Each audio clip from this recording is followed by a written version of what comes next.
3, 2, 1. You ready?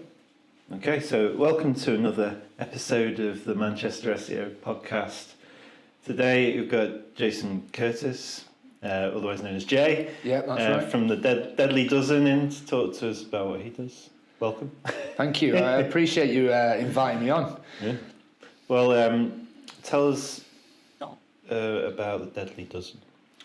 So basically, the Deadly Dozen is a fitness race, which for those that don't know what a fitness race is imagine a 10k or a half marathon, but rather than just running the marathon, you're doing exercises in between. So one of the biggest in the world, or the biggest in the world, is High Rocks right now, which is 8 times 1k runs, and in between you do sled pushes, ski, row. Yeah. And obviously this was almost like an evolution from CrossFit, which is, constantly varied, great, involves a lot of Olympic lifting, a lot of gymnastic type stuff. So it can involve simple exercises, but it also involves quite a lot of complexity. The idea behind this sort of newer version of fitness racing is it's for everyone.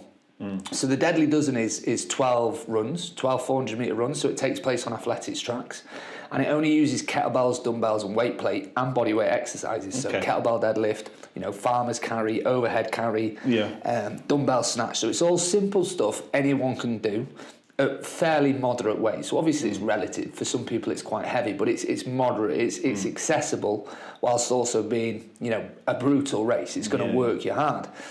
So what I wanted to do was create a race that was essentially the most accessible and scalable fitness race in the world, because there's around 100,000 tracks worldwide. It doesn't require a lot of kit, and we can do it. I mean, originally I own a gym in Mac, and I was going to run it on the park. There was a 400-metre loop on Victoria Park in Macclesfield. And I thought, right, we'll hopefully get 30 or 40 members to do this event. Then I realised, well, actually, Macclesfield's got a track, so let's do it at a track. That's perfect. You do a loop of the track, do the exercise on the grass in the middle, loop of the track, do the exercise, hire a timing company, costs a few grand. We'll get some medals in, we'll get all the branding done. And I built the website. I'm no web developer, but I built everything myself. And it sold out. Hundreds of places. I released a few more. They sold out. I decided, right, I'm going to go UK-wide, Birmingham, Edinburgh, London, they all sold out. Wanted to go worldwide. We're already now in over, I think, 15 different countries. We're in the USA, Mexico, Canada, Australia, New Zealand, South Africa, Austria, Germany. So we've expanded, all within essentially a 12-month period. We went from the first race in Macclesfield was June 2024, and just last weekend we had races in London, Chicago and Johannesburg on the same day. So it's expanded fast, and it's all about simple training done with purpose. It's all about, essentially, it feels like a 10k, but rather than every so many 100 metres you do an exercise, essentially. Okay. Wow, that's massive growth very quickly. So operational challenges. If you got events on the same day in different countries and different timing companies or whatever, and then just management of the events and making sure people are well as well. If you're exerting yourself, things happen. There's luckily it's considered to be quite a low risk event. We phoned the insurance and they said, is it an OCR event, which refers to obstacle course race? I said no. And they sort of sighed a relief, and they're like, are you climbing up obstacles? Are you going into water? I was like, nope. You're never more than 200 metres from a water stop. You're on an athletics track, which is soft surface and grass. The weights are moderate. And he said it's a low risk event. But I've been very fortunate that because I own a gym in Macclesfield, within the fitness industry, you do get a lot of people coming to the industry from different backgrounds, whether they be accountants, whether they be, they've spent a whole career in the corporate world and now they've become a PT or it's something on the side. So being an independent gym, you tend to have, like a lot of independent businesses, you have quite a strong community. So I was able to bring on staff members from the gym to come on board Deadly Dozen to work as like customer service, operational staff, like people that are, if I'm almost like the visionary of the business and I'm sort of going, right, what's the big strategy? What are we doing to develop this fitness race?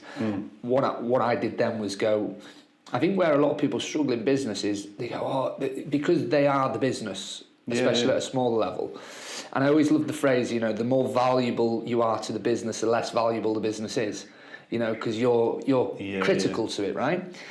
So the key is not to replace yourself. The key is to find individuals that within their lane are better than you.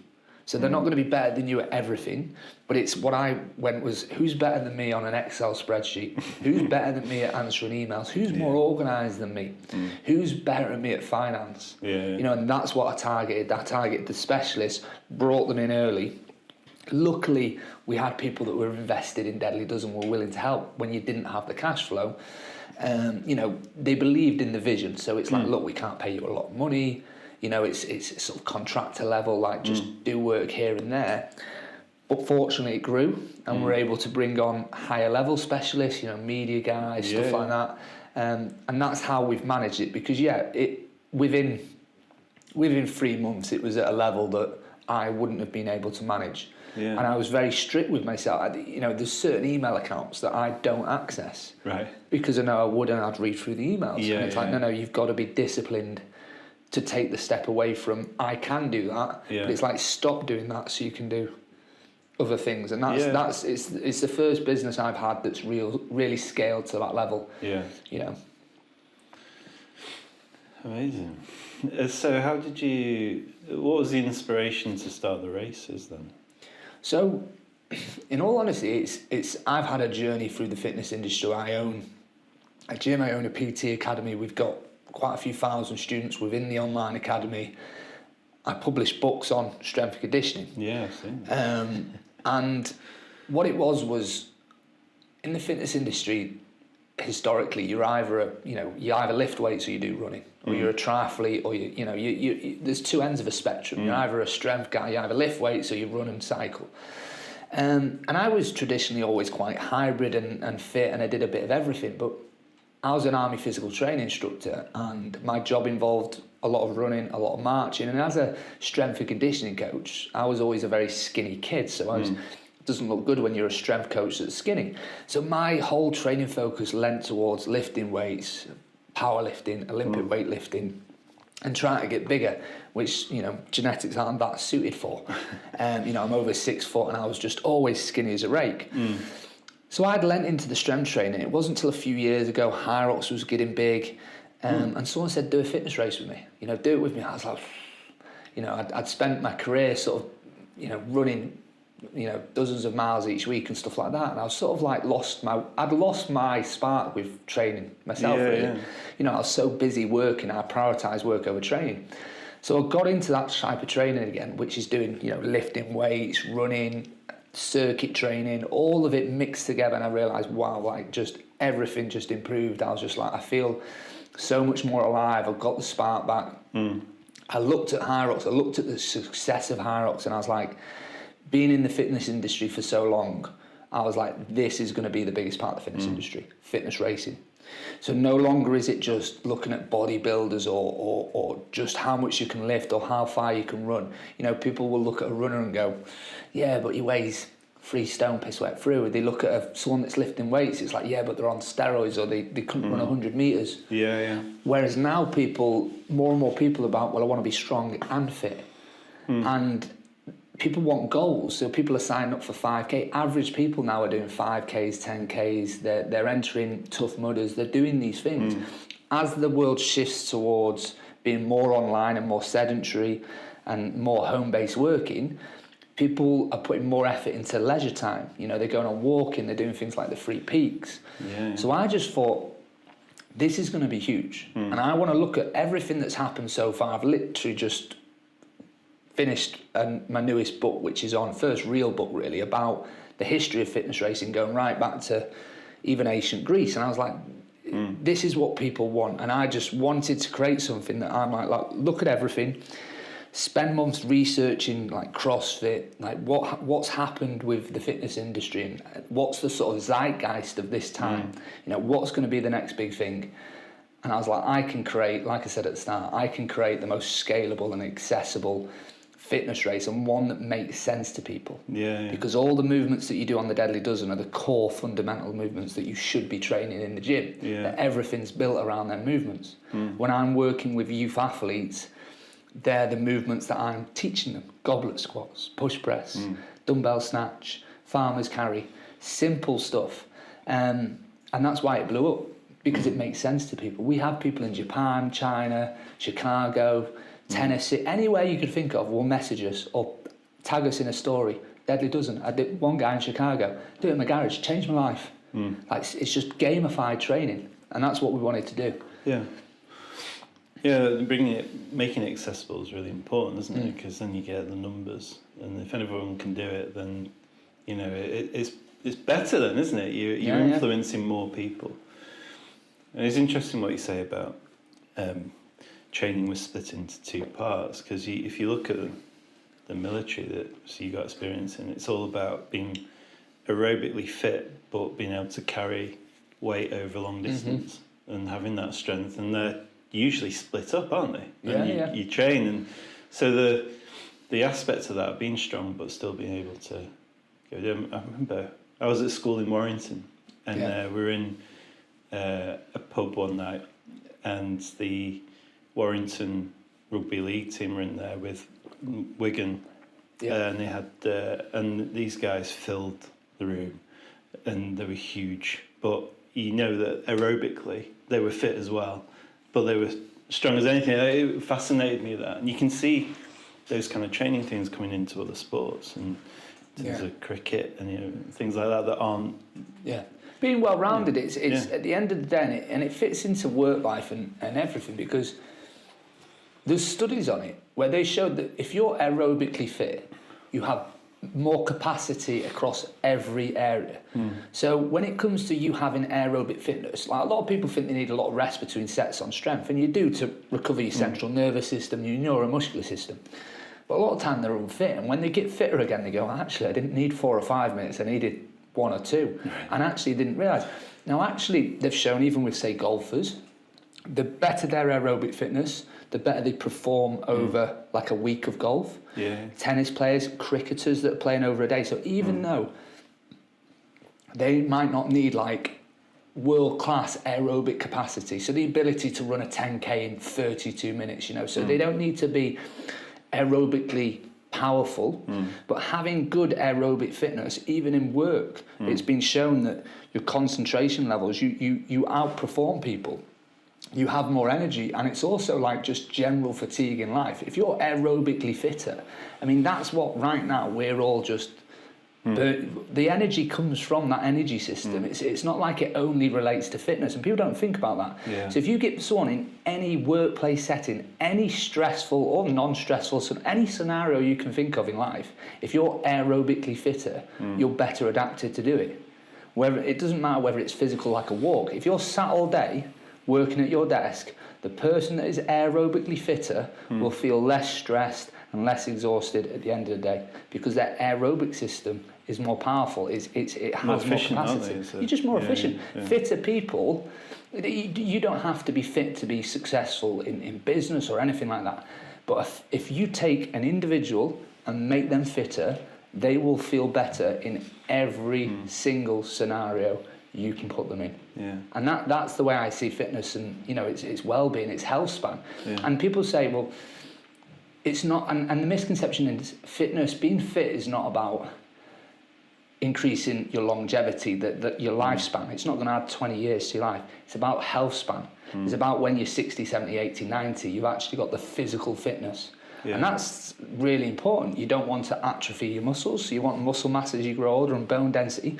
But you also want the aerobic fitness that you can do stuff, and that's why things like fitness racing. Although, in the military, actually, we saw it where a lot of the people didn't really like the physical training, and then you see them once they leave the army, and they're really, really focused on fitness. And I was like, you were always hated fitness. I was like a PI. I was like, them guys hated fitness, but they've got older and wiser. They've had kids.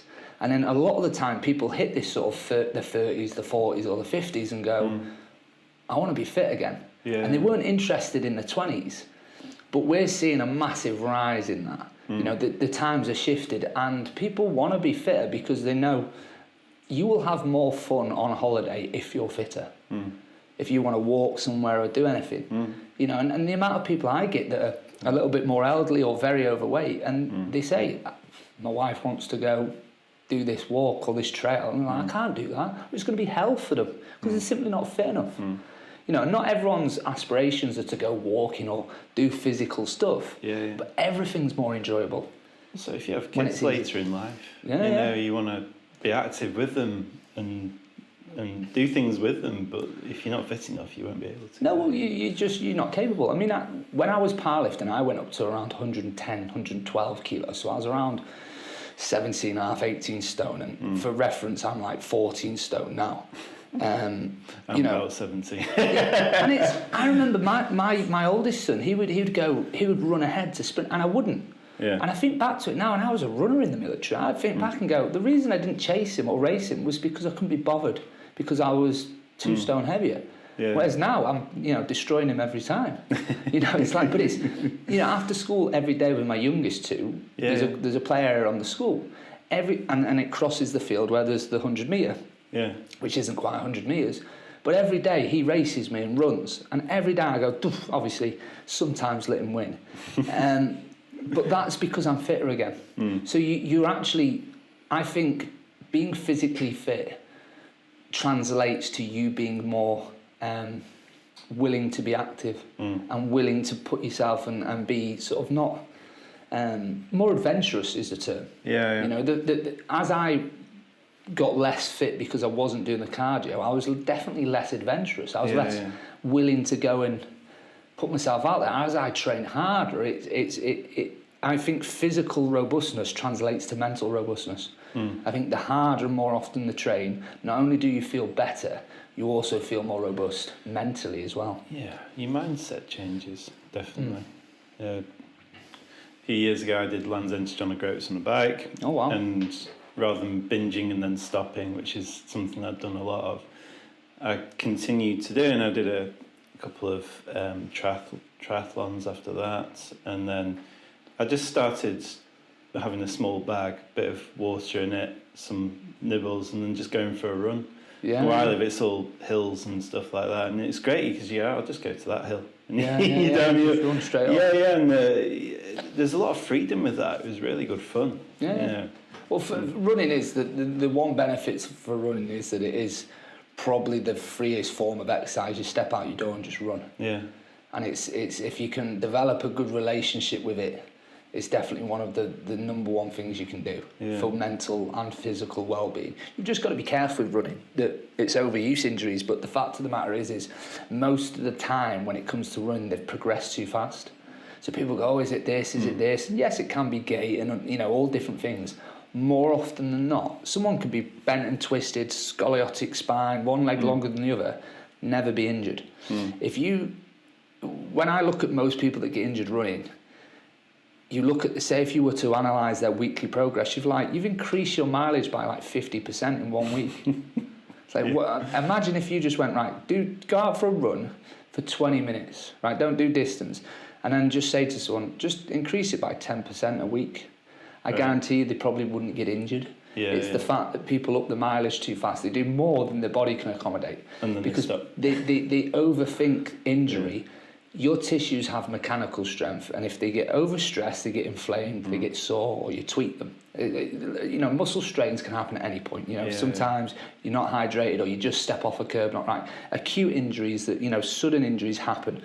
When it comes to things that are like more sort of seen as running injuries, like knee and Achilles and calves and shins, generally it's just the tissues cannot accommodate the stress that you place on them. Running is very stressful. You know, it's what we call plyometric impact. So all you have to do is pull back, allow for adequate recovery. Less is more. Run slower. Don't overstride, and pull everything back and play the long game. And that's how you develop. Run slow to get fast, and that's how you'll develop like a really healthy relationship with running. And then it will be anyone that does develop that healthy relationship will always sing and praise running as being an absolute game changer. So we mentioned as you get older and you've got obviously business owners and people getting into the 30s and 40s, they have kids, they're sat at the desk all day and they put on weight. I'm talking about myself here. And you let it go, and it frustrates me because I'm used to being fit and strong. And do you have any advice for people like that? You probably see a lot of that. Yeah, so basically, the first thing that has to happen is, don't get me wrong, like I've got 3 kids, and some influencers will try and tell you we all have the same everyone has 24 hours, but we don't all have the same 24 hours. And when you have kids, like for example, my wife, it's not just the case that you can leave the house or get up earlier. She could get up, like obviously if I'm there, but if it was a single parent, then you can't just get up earlier to go to the gym because actually your kid's still in its cot. So you can't just leave the baby at home at 4 a.m. So it doesn't matter how early you get up. So we don't all have the same 24 hours, and there is limiting factors, But the thing that you have to do is this is what I always say to people, is remember that the most valuable thing you own is not your business, is your own physical health, because without that you have nothing else. Ask any billionaire, what would they'd give anything for the health back if they were ill, right? Or they're unable to walk. Someone that was unable to walk, they'd do anything to be able to walk. They'd give any amount of money. They'd give anything up for it, more often than not. Yeah. So if you now say that, okay, my physical health and well-being, my body and my mind is probably my number one asset, and I'll be able to do more for my business, I'll be more productive. So straight away there, it's like, right, I need to prioritise me time, so many hours a week, and then that has to be non-negotiable. Because I've experienced it, I own a gym, and I've had weeks where I've not trained, and I'm in the gym all day, but I'd be back-to-back clients sometimes, but then I'd have work or book, or I'd have emails to do, and I'd prioritise that. It needs to be non-negotiable. There needs to be so many hours a week that you go, this comes on top of everything else. Now, there is times where certain things will have to be sacrificed, but you've always got to ask yourself, do they though? Like, what's more important? Like, your health and your well-being is the most important thing. Obviously, you've got your children potentially, like you'd value that. But as a whole, you not doing that, or one not doing that, an individual not doing that, is more detrimental to their long-term success than answering that email that is not actually as urgent as you think it is. And that's what I would say is, number one is just say, what time can I realistically do? Because it doesn't have to be hours and hours and hours, and then make it non-negotiable. And if you haven't got much time, add intensity. And I think intensity drives motivation. If you like the zone 2, the sort of low intensity stuff, that's fantastic for you, and it's a great way to shut off. But if you can go and train hard, the endorphins fly. Go and do some hard training, go do some hard circuit training, and that will really get the juices flowing. But prioritise yourself, because especially if you are a business owner, especially within a business where you are really fundamental and key to that business, it's like, look after yourself. Put your oxygen mask on first. Get yourself fit and healthy. You'll perform more. Even in Japan, it's renowned, isn't it, that they do exercise in the morning, and the schools perform higher. When they've done studies here where they've had people do exercise in the morning, companies allow for walking at lunchtime, productivity increases. So look after yourself is my advice, and prioritise yourself. You seem very entrepreneurial in your mindset. Were you around people like that growing up? Or? No, not particularly. My dad owned his own business, but my dad was, my mum and dad were very, they never sort of pushed business or spoke. My dad found his business, he was an upholsterer, found it incredibly stressful, chasing quotes. Rich folk having their sofas done and never paying. He found it incredibly stressful. So no, I wasn't surrounded by sort of the entrepreneurial business owners per se. And it's not something that I thought about. As a young lad, I knew I wanted to join the army. I knew I wanted a gym. I always wanted a gym. Right. And when I was young, because I did combat sports, I was never going to be a world champion or anything like that. I just loved boxing, Thai boxing. And it's not very good being punched in the face, so it's not a bad thing. I didn't lean into that any further. But I wanted a combat sports gym with all the weights. I didn't fully understand S&C as a young kid, but from a very young age, I wanted that. But no, I'm incredibly driven and I always have been. I think there's an inherent level. I think we can't kid ourselves that there's inherent personality that's in your DNA. You know, some people are driven in certain ways. You know, there's certain things that I'm not very good at, and just, you know, it's accountancy, finance, looking at the numbers, hate it. But I am incredibly driven to provide value in the industry so I don't want to be an influencer, and I don't want to have fame, but I want to have recognition as someone that what you've done there is valuable, and you've created something. So in the industry that I love, which is the fitness industry, and it's my industry, as in I'm in that industry, I want to be someone that the world looks at and goes, that person provided real value. Like they have contributed to the fitness industry in a really valuable way, and a byproduct of that is hopefully lots of money, because that's the byproduct of you creating value, and the byproduct of that is respect from your peers. You know, and they're not the things that I'm chasing. They're the byproducts of me. It's like me enjoying training, and a byproduct is hopefully you get in better shape and you get fit. It's enjoying the journey, enjoying the process. So I am really, really driven to create things where if I'm writing a book, it's not about people telling me, well done, that was a really nice book, because everyone tells you well done when you publish a book. I mean, we'll buy it then, right? It's not about the money. It's about the fact that I've written something that someone reads and genuinely finds value in.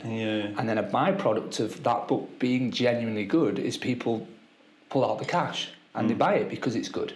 It's all well and good people saying to me, oh yeah, well done, you've published a book. Doesn't mean anything. What matters is tens of thousands, hundreds of thousands of sales from people that go, that is worth every cent. And that's what drives me on a day-to-day basis, is create stuff of value. And as a byproduct, you earn more money, you earn, you know, you gain more contacts, and that's what drives me. When we started this off, it wasn't for fame, it was for backlinks originally. To say that, you know, creating that really good activity around other people's businesses and our business, and it was about adding, if someone found value from it, from listening to someone else and how they built the business and their mindset and culture and behaviours, then that's a great byproduct of that. And if other things come from it, then that's great. I think if you focus on money on things, it doesn't usually happen. But if you focus on performing, like football, you perform well on the pitch and you have those good behaviours, or someone that other clubs want, you become valuable, and the money looks after itself. You know. And, where was I going with that one? I don't know. No. Basically, it's not the sort of, it's the process, not the outcome is the key. And you know, I like the phrase where they say now, it used to be sell the sizzle, not the steak, and now in today's world, the steak has to be really good for people to come back. And I think what people should concentrate on is really good product. And you know, get it really right, because people used to say, oh, you can market anything, and I do still agree with that. I think you can sell anything, and you see that on, you know, you see Facebook where you just get bombarded with you know, a certain new product, and they're trying to just sell it out, and it gets people. Marketing can do that, but I do think that now it's about providing real value, and then doing, you know, because everyone has the access to the marketing and stuff like that, and we can really mechanise it. So it's about doing the service really well, and then everything's a byproduct from that, and that's the key for me. You know, produce something of real value, and then work hard. It's funny you say what drives you. I started the business because I was essentially ripped off by an agency, but I had the tools to actually pull my finger out and look into SEO and what it is and how it's done. Found I quite liked it, and I thought, well, if I'm going to do this, I'm going to make sure what happened to me doesn't happen to other people as much as I can, you know. And then what did happen, without going too far into it? What was the sort of the backstory of that? Well, I had a job site of hospitality industry, loads of vacancies on, no one coming to look at it, no one finding it online. And so I got an SEO company to come do some work on it, improve that. and kept sending invoices, but no reports, nothing, and no proof of work done or any analysis of results or what the strategy is. And I suppose half of it was my fault for not pushing them on that. I think. And so, I've got a technical background, and I looked into it and got it going, and thought actually I could do this and do a better job of it. Yeah. And my background is always client services and communication with people and all that. So I thought, well, let's put all this together and provide something, hopefully of value, where you give clarity of everything. Yeah, because it's sometimes seen as like a dark arts, wasn't it? I remember in the earliest days, people would say to me about SEO, and it's like, it's almost like this black magic, this secret trade of these are the tricks of the trade and how it's done. And it's there's no it's no black magic, clearly. There's no chanting going on in candlelit rooms, but there are strategies and things that need to be done in the right way, and if you can give clarity on that, and for me if I can give value and understanding to the clients or other people, and that's my kind of mission, and that gives you drive to go and do what you do each day and not waver from that. Know that you're providing real value, essentially. Where did your that kind of mission come from you? Is it always there, or is there kind of... I think it's just the realisation that I think with some of the stuff that I've done previously as well, is that people often say to me, why was Deadly Dozen so successful straight away? Was it the marketing? Was it this? And I was like, no, there was, first and foremost, there was a demand. So there was a real demand in the industry for it. And we could supply that. And secondly, the product was good enough. And I've done a lot of things in the fitness industry and lots of published programs and books and stuff like that. And we sell. I probably sell a couple of dozen books a day. Passively, like on Amazon and stuff like that. But I've had so many, not failures, but I've just had so many things fizzle out and just not really do that well. And I could market them harder and I could put more ad budget in, but fundamentally it's about having a product that people want, and the product needs. And what I've realised is, if anyone says to me, why did it work so well? Because there was demand and the product was good enough. It was more than good enough, and then it was easy to sell them. Because even when I was doing everything and it was done at an amateurish level, it just grew and grew. And then now that we've elevated that, we're growing to a much higher extent where we're looking at huge, headline sponsors. We're expanding around the world exponentially. But it's all about, for me, it's understanding that when we do something now, the product has to be really good, or the product or the service. So it's even looking at merchandise. We're going to sort of elevate our merchandise, but I know now that I'm not fashionable enough to head up the merchandise.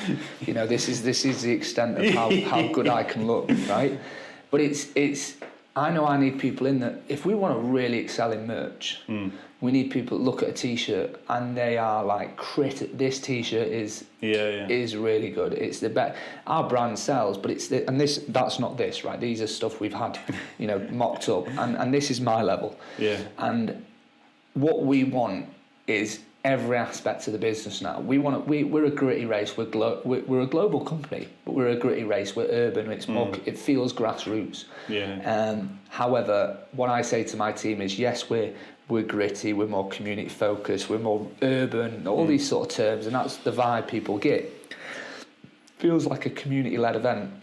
But I want every vertical within the business to be world class. So it's like, when it comes to our merchandise, it will be world class. When it comes to our media, it will be world class. Our photography, world class. Our result system, world class. Our technologies, world class. But all sticking to the ethos of the company, which is, what is Deadly Dozen? It's a load of weights on a track. We also have all the gym race variations. Kettlebells, dumbbells, it's simple stuff. So for me, it's about simple stuff done really well. I say to people, it's not reinventing the wheel. We've just took a bicycle wheel and turned it into a monster truck, and it's like, that's what I wanted to do. And that's the way I approach the business now, is looking at the different verticals, whether it be customer service, the emails, the website, the registration software, the results, everything that we do, the graphic design that we do, the photography, and we're still not there on everything.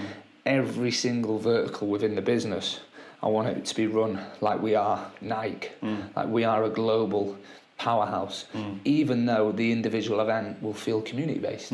500-600 people, 1,000 people at a track. They've got local food vendors. So the event in Joburg feels like a South African event. Maybe they have built on the event in Texas where I was a few months ago, feels like a Texan event. Yeah. But it is Deadly Dozen, and that for me is what's key now. Is just focus on the delivery of the product and the services, and let everything else be the byproduct. The revenue, the stuff like that. Yeah. If you create I always find that with CrossFit and High Rocks, the people that are in it love it. Oh yeah. And they'll tell everyone about how good it is and the people they meet, and they're all on Instagram, with pictures of the group and all that. And so if you can use that community you've got to create a safe, welcoming, brilliant environment for them that they love. They'll be your best salespeople. It's build your tribe, and we find like social proof, as I'm sure you know, is the social proof. Is I can tell you that Deadly Dozen's the best race in the world, and come and do it, you'll enjoy it. But if your best mate Mike turns around and says, "Come do Deadly Dozen, James," like, "Oh, I did this race the other weekend, it was fantastic," that's worth 10 times what any of our marketing can do. Sure. So it's all about, if we have 500 people do a race on Saturday, then 500 people telling a few of their friends will have far more exponential effects on the marketing than anything else. But then what we find on top of that then is just making sure that when you go and tell your friend that you did this race and it's great, what's the first thing they're going to do? They're going to go on social media.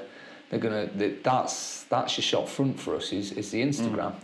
So making sure that the Instagram feed just is constant live, feels there. When you go on the website, it's easy to use. It's amazing how many people tell us from some of the biggest fitness races and organisations in the world, multi-million-dollar, hundreds of millions of pounds, and they go, the website's confusing, can't work it. Yeah. That's like one of the most common things we hear. Like when they just go, the website's confusing, don't know where to get my pictures, can't use the results. And that's where we're like, okay, like communication with our consumers is key. And we've not got it quite right. Like, it's hard with customer service. We're bringing on more VAs, CS, customer service guys, but it's about having that website where the individuals know, like, they go onto the Instagram, they're like, right, that's Deadly Dozen.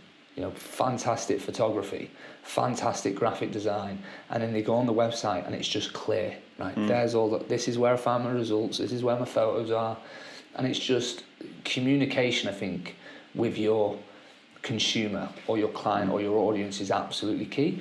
And I think where I have gone wrong is you assume knowledge because you know it, everything, but it's easy when you know. You know what I mean? Everything's easy when you know. You try and open a box, you know how to do it. Someone else tries and it's easy, just click that click. And it's the same with website, in my opinion. It's like you need to sort of test it. You need to make sure that, we had someone go on the website the other day and they're like, which link am I clicking on for the results? Because we have live results and then the results page. It just confuses people. I'm like, it's simple, mate. It's this and this. It's simple because you know. You know where it is. It's so true. And if it's confusing for your user, it'll be confusing for search engines as well. And you'll get penalised for it just because of user friendliness and people going off the site because they don't know what to do. So were you, I'm slightly obsessed with mindset at the moment when it comes to running a business, and the idea of being all in is quite interesting to me from were you, when you left the forces, did you have this as, the owning the gym as a plan, and did you have that in place already, or was it? No. So I left the military. I'm like naively optimistic, and I think that helps as entrepreneurs. And to a point that could be I'm not risk averse at all. Like I will go all in. And so I left the army in debt because I'd just spent all my money and courses, and I'd got married and left the army with no savings. Last bit of money was spent overdraft to put the deposit on a flat. was going to do boot camps in the park, with the kit in the van. And then the van broke down. I had to scrap it. And so there was a boxing gym that had a room. And I said, look, can I put my kit in the boxing gym and start PTing out of here? The landlord said, you can rent the room, 30 quid a week. I didn't have any money, but I said, give us, 2 months rent free. He says, yeah, but you got to clean the room out. It's just full of crap, essentially. And then I started PTing out of there, and then eventually got private investment to open a gym off a client. Went from there, worked 85 hours a week in the gym, struggled. Still, gym, does all right for itself, but for the most part, I was paying myself £1,200 a month for 85 hours work in the gym a week. But no, my philosophy in business is take the leap, grow the wings on the way down, just go all in, do it. And my mindset when it comes to business is just stoicism, which is control the controllables. When something happens, you go, can I do anything about it? If the answer's yes, then do it. If the answer's no, you don't worry about it. I take anything with a pinch of salt. If someone said, I'm going to invest or I'm going to sponsor you £1 million, if you turn around to me now and said, I'm going to give you £1 million and I've got 10 other sponsors that all want to give you £1 million, I don't get excited about it. I just go, okay, we'll see. And everything is took with a pinch of salt. Everything is just, very pragmatic, practical. Control what you control. If you can't control it, don't worry about it. And that's not, it's not because I've got that mindset of not being a stressed person or not being someone that worries about it. It's the fact that I think it's resilience in business. I think stoicism, which is just, people think stoicism is stiff upper lip, and I do understand it's been hijacked by like broicism and every broicism, every influencer's like stoic. But they use it the wrong way. They're using stoicism to make money. I use stoicism not to be a cliche, to be, to be like, right, something's gone wrong. What stoicism is say, okay, like that's gone wrong. And my approach to business is I always go, when something does go wrong, which for example, our first race is Sydney, flooded. Night, I get a phone call 5 a.m, look at the track, flooded. First one in Australia, we've done a whole season in the rainiest country in the world, and the first one, Australia, floods. And all I do is I go, right, worst case scenario is what? Right, the worst case scenario is you cancel and refund everyone or you postpone. Okay, well, what's the next step up? And that's what I do with everything. What's worst case scenario? Accept it. Okay, well, how do we reduce that worst case scenario? If you said to me, look, here you go, here's a quote for SEO. What I then do is say, okay, if I spend that same amount of money in social media ads, if I spend that same amount of money on hiring another team member. So what I do is I always look at options for everything. So, if someone says, look, you can have a billboard or you can have this, I'm like, well, what happens if I spend that money elsewhere? And then you sort of, but I also obviously understand to caveat that is, yes, you might say, well, actually, social media ads returns this, so put all of it into social media ads. Well, actually, you need to develop the different verticals, and they complement each other, and you've got to have that lateral side to the business where, although that might have the best return on investment now, this is future-proofing and stuff like that. But I do it with both opportunities and threats within the business, is basically just line them up against each other and say, well, if I spend that, what would be the value in another area of the business? Because everything's about, if I'm moving money from here to here, how does that impact that? And what if I moved it here? But then also thinking about big picture of, yes, we can see that return on ad spend here, or we can see the conversions, but actually this is really important on a base level to just keep optimizing that site to get it ticking away. So it's just been, I think the key to business is you've got to be subjective as an entrepreneur and go off your gut and go off your feeling, but you've also got to be very objective and just be able to sort of self-distance from your own sort of thoughts and look in on the business and go, right, what is key? But just to go back to, when things get stressful, is for me it's that sort of stoic side of, what can I control, what can't I control, and ultimately just worst case scenario it and go from worst case scenario and build from there. The only problem is sometimes worst case isn't worst case. I remember a friend said to me, he said, I hit rock bottom. He says, I didn't realise there was a few trapdoors. And it's like, sometimes things can go really wrong. But yeah, that works really well for me. And just being not emotionless in business, but having an element where I always recommend people is like be the custodian of your business. You're there to protect the business, and don't be nice, be fair. And the key is to be fair to other people, but most importantly, be fair to the business and be fair to yourself. Sometimes we try too hard to be fair to others, and then if we were to think critically and go, is this fair to me? Like, no, he or she's taking a piss. And as soon as that, and then you don't see it on a personal level. I never see it on a personal level. I see it as me being a custodian, like a bodyguard for the business. So if someone were to, whatever the situation would be, I wouldn't see it as me looking at the thing. I'd look at it as like my business has said to me as a consultant, can you just analyse this for me and tell me what you think? And I look at it and go, and when you take that sort of self-distance approach, you sort of look at it and go, no, that's not fair, right? Not happening, or that's not worth it. And that's what I do. And it allows you to be a much tougher business person without having to be without it being natural. Not that you have to be tough. I think that's a real misconception I found is people's perception of successful CEOs and stuff like that is that they're always incredibly hard. And I've actually found the more successful people I listen to in the gym, like my clients, they understand the nuance of people more. So it's not black and white, right, you're fired. It's understanding the strengths and weaknesses of people and being able to best channel people into their strengths. So in our business, if we know this individual's not very good at the administrative side, fantastic front of house, not very good at this, well, why are they managing these spreadsheets and tracker forms? Like, get them front of house. Like, why is, and I think the most successful people I know aren't just ruthless. They're actually just very analytical of people, understand people really well and know how to channel them, but nip any problems in the bud early. That's where I've made a mistake, is I don't, if it gets to the point where you're like a bit stressed about this meeting that you've got to have with a staff member, you've been the problem as well. You've not managed it early enough. So if ever you're like, oh, we've got a problem here, well, you've allowed that problem to fester. So what my aim with Deadly Dozen now is to, any slight issues, and I've had this, any slight issues that you have, it's your job to nip them in the bud early. And it's not about going, you're fired, right, which is the public's perception of a good CEO. It's about going, well, what are their strengths and how do we mechanise them and how do we develop their weaknesses? Because that's part of having a good team, that you're not just ruthless, you're there to be fair to the business. No, that was a big learning from me, is to many mistakes in my private life. It's been running away from things that need to be tackled a bit earlier, or avoiding confrontation. And I think that being able to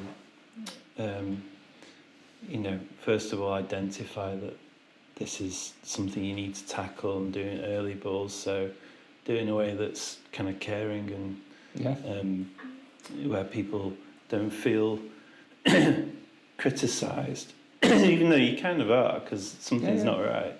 But so they come out of it with, an idea of their strengths and their weaknesses and what you need from them, because their position in the business requires that for us to meet this goal, which is the big picture for everything.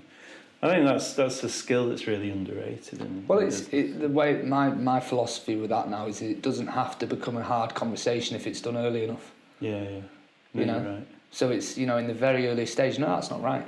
Allow them to do it wrong, then eventually you're going to go, we need to have a sit down. Whereas if you just say, no, that's not right, first time they've done it. No, actually we need to do this, or we need to train because that's not... Sure. If you manage well early, then you mitigate them hard situations and channel people into their strengths. Often people, they say, don't they, we promote people to their level of incompetence. So they're a fantastic middle manager, but go a step above, or they're fantastic at the lane that they're in, but then you put them in a managerial role, they're not a manager. And I think that's the key, is to channel your staff into the right areas, and make sure, build a team, build a diverse team where people have got different strengths, because we're all different. If you put me in the accountancy role, people are like, he's useless. Whereas put me in the role of a creative role and build a race, build a community, build a vision, an ethos, and build that, then you'd be like, this person's fantastic. You know, and that's the same thing. You know, it's like that famous sort of thing where they say about, you know, if if the intelligence test for a bird was to swim, or, you know, a frog to, you know, whatever it is, or climb a tree, all that sort of stuff it's dependent on the individual. And we've all got different sort of mindsets, and you've got to channel that mindset, and that's what I think is key. And you don't have to be too tough then as a business person. Yeah, I like that. Understanding people's strengths, weaknesses, what they like doing, what they're good at. Yeah. It's always good to have that chat with them as well, isn't it? You know, they probably go, all right, I didn't realise. Yeah. That's really nice. Yeah, just say, look, and also keeping them accountable where, you know, I'm fortunate enough now that I've brought people into the company that are harder than me, in a sense that, you know, our chief of operations, it's having people that fit them roles where they're quite happy to chase people and they don't mind having, and you need that, especially as a business grows where you've got them structures. You know, what I did very early on with Deadly Dozen was sort of essentially what an executive team is that high level team that have managers and staff below them. But my core team that I brought on board, I said to them, you are the exec team. You know, the long-term plan is to build teams around you. And then when I was building that exec team, even though there was no one below them, they're the person that's doing that job, right? There's no one below you. You're not essentially an executive. You're just being given a fancy title. But what I used that fancy title for was to basically, for me to then go, well, this person, even though there's not a wider organisation, is your chief of operations. And it's like, so your job will be to make sure that everyone is doing their job, right? Your job is this. And I sort of built it like it was a much bigger structure than what it was. And that definitely helped me. So I built Deadly Dozen to scale. Everything that we do, everything that we bring into the business is about how does this scale. So we've got gym affiliates and we have processes that we use for them. And when someone suggests doing something with an app or whatever it is, I'm like, well, how does that work when we have 5,000 gyms? How does that work if we had 10,000 gyms? So I built Deadly Dozen at a level where I'm like, how does this work if we have 1,000 races a year and 5,000 gym affiliates? You know, so one of our results guys spent 5 hours working on the results for a particular race. Like, well, what if there's 20 races this weekend? Right. Unsustainable. We need to bring in the technology to take out the manual labour. So everything's about scale, and that's what I did with my team, is I brought people in that I thought, right, you fit key roles, and that was very much driven by personality type. Knowing I didn't want 5 more of me, because then you'd just be clashing, everyone having all these ideas. You want people that aren't interested in the ideas, they're interested on the numbers on the sheet. Interesting. So what's the future hold for, what's the plans for the Deadly Dozen? World domination. World domination, essentially, yeah. Become the biggest fitness race in the world, because with our accessibility, so High Rocks is absolute king now, and there's things like Spartan Decker, huge companies, and there's loads of other races that are getting big, doing really well, and they'll all be a lot of them will be incredibly successful. With the model that we create, I think we can have millions of people a year do Deadly Dozen. Artificial races, you know, so I think we can hit over 1 million races a year. And I think that when it comes to global, when it comes to gym affiliates, I think we can have thousands, if not tens of thousands of affiliates worldwide. I think we can have millions of people doing Deadly Dozen training around the world. I think we can be not just one of the biggest fitness races in the world, I think we can be one of the biggest movements ever in the fitness industry. So yeah, the next plan is get to over 100 different countries. I've just signed with an agent, actually. I went to Manchester, signed with an agent for my next book, which is fitness racing. I don't know whether the publishers will want to change the title and rewrite the entire book for me. But maybe. But no, so it's I've wrote that book. It's all about, for me now, is I've realised that what is going to be sort of my contribution to the fitness industry, although I've written books and done different things, it's going to be fitness racing, bringing this race, this methodology, this ethos. And obviously there'll be adaptations and we'll move with the times, but this is my project now. And for me it's about, can I get millions and millions and millions of people happier and healthier and fitter through Deadly Dozen? So we'll see. Hopefully, I think I've got a business here that it's not increased by 20% a quarter or whatever it is. It's I want 200, 300, 400% growth a year. We want to grow exponentially, not. And because I've took the everything I've done with Deadly Dozen, because I've had a decade of experience running a gym and an academy, it's all been about how do I build to scale. And that was the whole purpose. It wasn't like build to sell. It's a lifestyle business for me. It's how do I build to scale.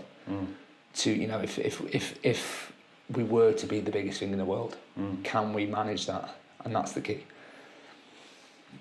Well, there you go. Yeah. I mean, it's been a fascinating chat. I really appreciate your time, and I've learned a lot, and I'm sure others have. I'm going to be looking into the Deadly Dozen a lot more.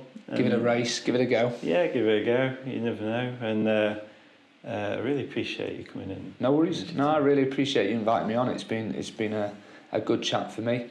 It's always nice talking about the Deadly Dozen. Yeah. But no, No, I really appreciate it. Thank you. Awesome. Happy?